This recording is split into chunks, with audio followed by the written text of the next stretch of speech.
네, 안녕하세요 여러분, 현수입니다. 이번 시간에 다룰 내용은 데이터브릭스 플랫폼 안에 있는 진이라고 하는 서비스를 활용해서 세상에서 가장 쉬운 텍스트 투 SQL을 만들어 보도록 하겠습니다. 자, 우선 텍스트 투 SQL이 뭔지부터 알아볼게요. 이거는 뭐냐면 말 그대로 분석 대상이 되는 데이터에 대해서 자연어로 질의를 하게 되면 AI 에이전트가 이 자연어 질문에 맞는 SQL 구문을 생성을 해가지고 접근이 가능한 데이터에 적용을 시킨 다음에 결과값을 사용자에게 되돌려주는 그런 시스템을 Text to SQL이라고 합니다. 자, 그래서 사용자 입장에서는 분석 대상이 되는 데이터를 원래라면 파이썬이나 SQL 같은 프로그래밍 언어로 접근을 해가지고 결과물을 얻었어야 되는데 그냥 궁금한 게 있으면 자연어로 질문을 하게 되면 AI 에이전트가 그거에 맞는 답변을 생성을 해주니까 너무나 편리한 시스템이 되겠죠. 자, 보통 이거를 구현하기 위해서는 상당히 많은 과정이 필요합니다. 자, 제가 구글에 텍스트 투 SQL 아키텍처라고 검색을 해가지고 나름 적합한 아키텍처 하나를 이렇게 선정을 해왔는데 좀 키워가지고 보도록 하겠습니다. 자, 내부 로직을 보게 되면 사용자가 자연어로 질문을 하게 되죠. 그러면 AI 에이전트가 서칭을 해요. 어떤 걸 서칭하냐면 접근 가능한 데이터, 즉 분석 대상이 되는 데이터의 스키마나 메타데이터들 있죠. 이런 메타데이터들을 다 서칭을 해가지고 자연어 질문 맥락에 맞게 분석 대상이 되는 테이블은 무엇인지, 컬럼은 무엇인지 이런 정보들을 얻습니다. 자, 얻은 다음에 이 정보를 기반으로 해서 LLM이 SQL을 생성을 하는 거예요. 이 LLM은 텍스트 투 SQL을 할 수 있도록 적절한 시스템 프롬프트를 부여받아서 역할을 가진 상태겠죠. 자, 이 LLM이 이러한 메타 정보들을 기반으로 해서 SQL을 생성을 하고요. 이 SQL을 실제 분석 대상이 되는 데이터에 적용을 시킨 다음에 그 결과값이 맞는지 틀린지를 판단하고 맞다라고 판단을 하면 최종적으로 그 결과를 자연어 질문한 사용자에게 돌려주는 그런 과정이 밑단에는 깔려 있어요. 자, 그런데 생각해보면 이런 것들을 하나하나 다 구현을 하려면 어떠한 것들이 필요하냐면 일단 사용자가 자연어로 질의한 질문에 대한 맥락을 파악을 해야 되기 때문에 그 자연어를 임베딩을 해야겠죠. 다 벡터로 바꿔가지고 그렇게 해야만 이 질문을 인공지능이 이해를 할 수가 있겠죠. 그런데 자연어 질문뿐만이 아니고 분석 대상이 되는 데이터의 메타데이터들 역시도 임베딩이 되어 있어야 인공지능이 그 메타데이터와 사용자 질문 간의 연관성을 판단할 수도 있고요. 이 질문을 기반으로 어떤 테이블과 어떤 컬럼을 조회를 해야 되겠다라는 것을 판단할 수가 있겠죠. 자, 그러기 위해서 임베딩 기술이 먼저 들어가야 되고요. 그리고 그 임베드된 데이터들을 저장하기 위한 벡터 데이터베이스 같은 것들도 세팅이 필요합니다. 그리고 LLM 모델은 당연히 필요하고요. 그 모델에 적절한 역할을 부여할 수 있는 시스템 프롬프트에 대한 설계, 그리고 LLM이 내뱉은 SQL 결과값을 확인할 수 있는 어떠한 시스템도 구현을 해야겠죠. 뭐 저 역시도 프로덕션 레벨로 이 텍스트 투 SQL 아키텍처를 구현해 본 경험은 없지만 예전에 제가 종종 다루던 워크플로우 자동화 툴인 NADN을 활용해서 텍스트 투 SQL을 구현해 보려고 시도한 적이 있어요. 자, 그런데 그 과정 역시도 상당히 복잡한 과정이었습니다. 여기에 텍스트 투 SQL NADN이라고 치면 몇 가지 아키텍처들이 나오는데 여기 보시면 노드들이 굉장히 많고 상당히 복잡한 어떤 아키텍처로 엮여가지고 이렇게 텍스트 투 SQL이 구현된 것을 확인하실 수가 있고요. 여기도 어김없이 보게 되면 AI 에이전트가 들어있고 그 아래에 이런 모델들이 있죠. 그리고 나서 벡터 데이터베이스 여기에 세팅이 되어 있죠. 자, 이런 식으로 아무리 간단한 데이터를 기반으로 텍스트 투 SQL을 구현하려고 해도 생각보다 복잡한 과정이 될 수가 있습니다. 그래서 저 역시도 간단한 데이터를 기반으로 해서 텍스트 투 SQL 워크플로우를 NADN으로 구현을 해봤는데 생각보다 성능이 많이 나오지 않았고 이 AI 에이전트가 분석 대상이 되는 테이블의 스키마를 다 기억을 한 다음에 SQL을 생성을 해야 되기 때문에 테이블의 개수가 점점점 많아지면 많아질수록 인풋 토큰도 늘어나고요. 그에 따라서 과금도 많이 되는 그런 문제점들이 많이 생겼어요. 그리고 성능도 그거에 따라서 더 많이 나오진 않았고요. 물론 계속 튜닝을 한다면 더 정확한 텍스트 투 SQL 에이전트를 만들 수가 있었겠지만 상당히 복잡한 과정이어서 더 디벨롭하지 않고 그냥 놔두었던 기억이 있는데요. 하지만 이 텍스트 투 SQL이라고 하는 개념이 데이터 분석가나 데이터 엔지니어들에게는 정말 편리한 개념이죠. 원래라면 대용량 데이터를 기반으로 아니면 다양한 테이블을 기반으로 해서 결국에 인사이트를 만들어내기 위해서는 분석이 돼야겠죠. SQL로 막 탐색하는 과정이 필요한데 아무리 컨셉이 잡혔다고 하더라도 그 SQL을 짜는 과정이 상당히 시간이 많이 걸리고 고된 작업이 될 수가 있는 겁니다. 하지만 이 텍스트 투 SQL이 정확하게 구현만 된다면 자연어로 바로바로 질문해서 답변을 얻을 수가 있기 때문에 엔지니어들 뿐만 아니고 일반 유저들 역시도 어떠한 지식의 한계, 그리고 기술의 한계를 뛰어넘어서 더 높은 수준의 분석을 가능하게 하는 그런 에이전트가 될 수가 있겠는데, 그 에이전트를 이번 시간에는 데이터브릭스 플랫폼에서 클릭 몇 번으로 굉장히 간단하게 개발할 수 있는 방법을 알려드릴 수 있도록 하겠습니다. 자, 제가 사용하는 데이터브릭스 플랫폼은 이렇게 프리 에디션이고요. 데이터브릭스에는 유료 버전이 있고 무료 버전이 있는데, 무료 버전은 기능이 조금은 제한이 되어 있지만 그래도 대부분 기능을 다 사용을 하실 수가 있어요. 이거는 구글에 데이터브릭스 프리 에디션 이런 식으로 치게 되면 이 링크가 바로 나오고요. 이 링크를 통해서 구글로 로그인을 하게 되면 바로 이 UI를 만나실 수가 있습니다. 자, 그래서 오늘 분석해 볼 테이블은 이렇게 포켓몬스터 관련된 테이블이에요. 4개가 세팅이 되어 있고요. 이 4개를 데이터브릭스 플랫폼 안에 테이블로 저장을 시킨 다음에 텍스트 투 SQL 에이전트를 바로 만들어 볼 수 있도록 하겠습니다. 자, 그러려면 여기서 카탈로그 눌러가지고 들어가 주어야 되고요. 자, 제가 테스트한다고 현수라고 하는 카탈로그를 하나 만들었는데 새롭게 만들어 보도록 할게요. 자, 오른쪽에 create 눌러서 create 카탈로그 이렇게 눌러주신 다음에 이름은 유튜브로 하겠습니다. 그 다음에 create 누르면 바로 카탈로그가 하나 세팅이 될 거예요. 자, 여기 세팅이 되었죠. 이 카탈로그 내려보면 안에 스키마가 기본적으로 2개가 들어있는데 그 중에 디폴트 스키마 안쪽에다가 테이블 4개를 세팅해 보도록 하겠습니다. 이 CSV 파일 4개를 기반으로 테이블 4개를 여기 아래에 만드는 것이죠. 자, 그러면 디폴트 스키마 누른 다음에 오른쪽에 create 누르게 되면 이렇게 create 테이블이 있어요. 테이블 생성할 수 있는 탭이 있는데 이거를 누른 다음에 드래그 앤 드롭을 시키면 되겠죠. 먼저 배틀부터 드래그 앤 드롭해서 올려놓도록 하겠습니다. 네, 업로드가 완료되었고요. 여기서 또 좋은 점은 각각의 컬럼 타입에 대해서 지정을 해줄 수가 있는 거예요. 수동으로. 예를 들면 여기 위너 아이디가 지금은 데시멀 타입으로 되어 있지만 만약에 인트로 읽도록 하고 싶다. 그러면 수동으로 이렇게 클릭해주면 바로 그 타입이 바뀌겠죠. 자, 그렇기 때문에 테이블을 만드는 과정에서 이 타입이 제대로 들어갔는지 확인을 한 다음에 create 테이블을 눌러주게 되면 지금 테이블이 만들어지고 있습니다. 자, 그러면 이렇게 배틀 테이블이 생성이 되었죠. 자, 그리고 데이터브릭스는 좋은 점이 텍스트 투 SQL을 하려면 테이블의 메타데이터에 대해서 상세한 설명을 적어주는 것이 AI 에이전트 입장에서는 너무나 좋은 정보가 됩니다.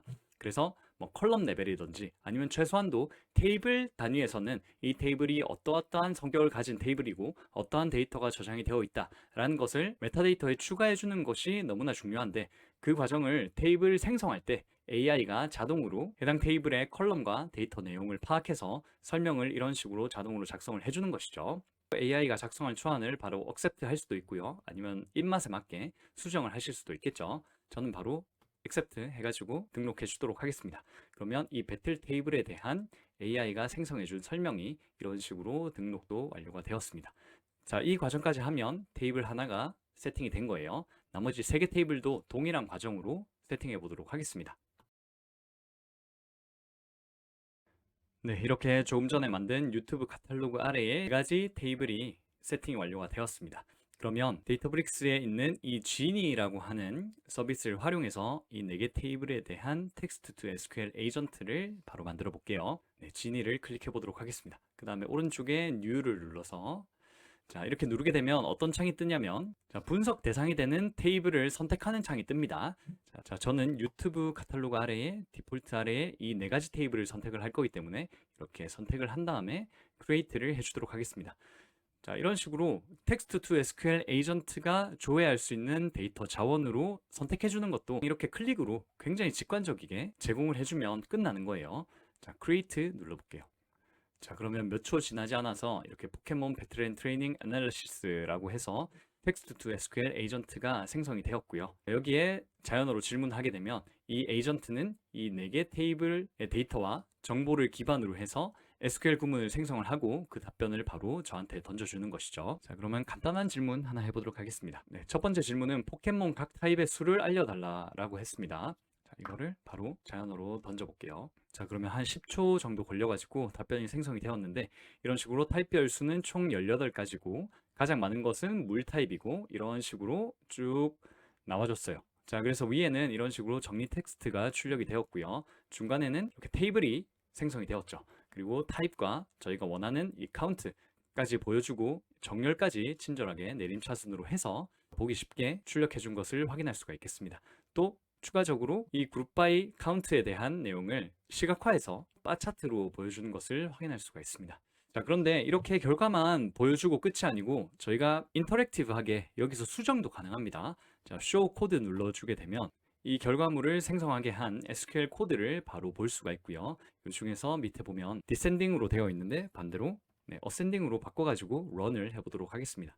자, 그러면 오름차순으로 정렬이 되겠죠. 자, 이런 식으로 오름차순으로 정렬이 되었고 시각화 그래프도 반대로 이런 식으로 나타난 것을 확인할 수가 있겠습니다. 자, 너무나 간단하게 텍스트 투 SQL 에이전트가 구현이 된 것을 확인할 수가 있겠네요. 그 다음 질문을 던져보도록 할게요. 자, 그 다음 질문은 배지를 5개 이상 보유한 트레이너들의 이름과 출신 도시 조회입니다. 자, 바로 해보도록 하겠습니다. 자, 이것도 금방 결과가 나왔고요.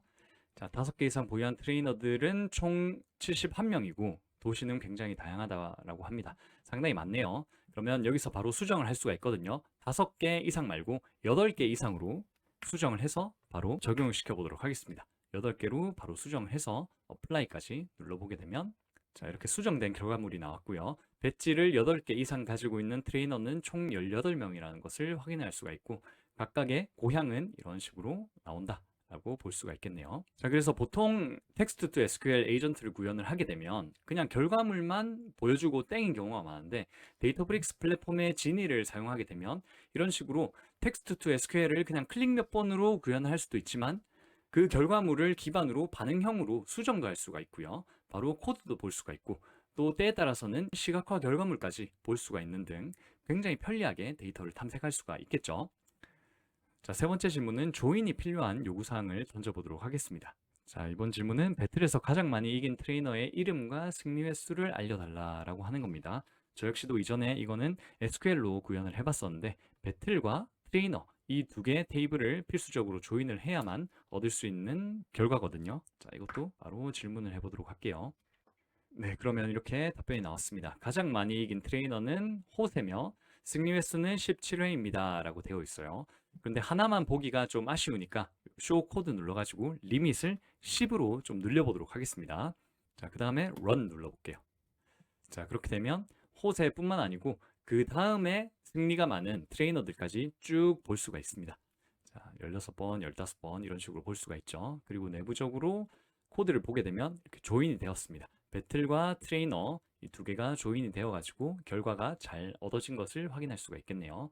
이것도 그냥 우리들이 테이블을 보고 구현을 하려고 한다면 생각보다 어려운 코드가 될 수가 있습니다. 여기 보면 셀렉트하고 조인도 들어가 있고요. 필터하고 그룹 바이까지 막 이런 식으로 들어가 있죠. 그렇기 때문에 최소한 뭐 5에서 10분 정도는 걸릴 수 있는 그런 코드인데 이거를 진짜 10초 만에 바로 결과물을 얻고 여기서 생성된 이 SQL 구문을 기반으로 해서 입맛에 맞게 수정까지 가능하다는 것입니다. 자, 그럼 마지막으로 질문 하나 던지고 마무리를 해보도록 하겠습니다. 일렉트릭 타입을 선호하는 트레이너가 보유한 포켓몬 목록을 이름과 레벨 함께 보여달라라는 요청사항입니다. 이거는 이 포켓몬 트레이너 그리고 트레이너 포켓몬 이 세 개 테이블이 엮여야만 얻을 수 있는 결과거든요. 자, 어떤 식으로 결과물을 줄지 보도록 하겠습니다. 자, 이것도 결과가 나왔고요. 위에서 단순히 하나의 테이블을 조회했을 때보다는 시간이 몇 초 더 걸린 것 같아요. 자, 이렇게 세 가지 테이블을 조회했다라는 것을 여기 상단에서 바로 볼 수가 있는 것 같고 일렉트릭 타입을 선호한 트레이너가 보유한 포켓몬 목록은 총 36개라고 합니다. 코드를 보도록 할게요. 자, 조인이 역시나 2번 되었습니다. 그래서 트레이너와 트레이너 포켓몬 그리고 포켓몬 테이블 이렇게 세 개가 엮여가지고 나온 결과라는 것을 확인할 수가 있겠죠. 이렇게 세 가지 테이블에 대한 조인도 그냥 몇 초 차이 정도만 나게 굉장히 빠르게 진행을 해서 답변을 생성해 준 것을 확인할 수가 있겠습니다. 자, 어떻게 이게 가능하냐라고 생각해 보시면 저희가 이 테이블들을 각각 만들 때 설명들을 AI가 상세히 달아주었죠. 그 설명들이 있었기 때문에 이 진이라는 텍스트 투 SQL 에이전트가 이 테이블을 원천으로 받아가지고 분석을 할 때 훨씬 더 원활히 분석할 수가 있게 되었고 우리가 자연어로 질문을 하더라도 할루시네이션 없이 즉 환각현상 없이 굉장히 정확한 결과값을 보여주게 되는 것을 확인할 수가 있었습니다. 네, 이렇게 이번 시간에는 데이터브릭스 플랫폼 안에서 지니라고 하는 서비스를 활용해서 텍스트 투 SQL AI 에이전트를 클릭 몇 번만으로 굉장히 간단하게 구현하는 방법을 알아봤습니다. 저 역시도 여러 가지 방법으로 텍스트 투 SQL을 구현하고자 노력해봤던 사람으로서 이 지니를 쓰는 방식이 제 생각에는 아마도 세상에서 가장 간단한 텍스트 투 SQL 구현 방식이 아닐까 생각하고요. 놀라운 점은 이 모든 것들이 다 프리 에디션, 즉 무료로 가능하다는 점입니다. 그래서 여러분들도 로컬이나 아니면 클라우드에 아니면 개인적으로 분석하고자 하는 그런 테이블이 있다면 데이터브릭스 플랫폼에 올리셔가지고 지니를 활용해서 자연어로 질문하고 정확한 결과물을 얻고 하는 과정을 한번 경험해 보셨으면 좋겠습니다. 네, 이번 영상이 유용하셨다면 좋아요와 구독 눌러주시고요. 다음에도 유용한 컨텐츠 들고 찾아뵐 수 있도록 하겠습니다. 영상 봐주셔서 감사드립니다.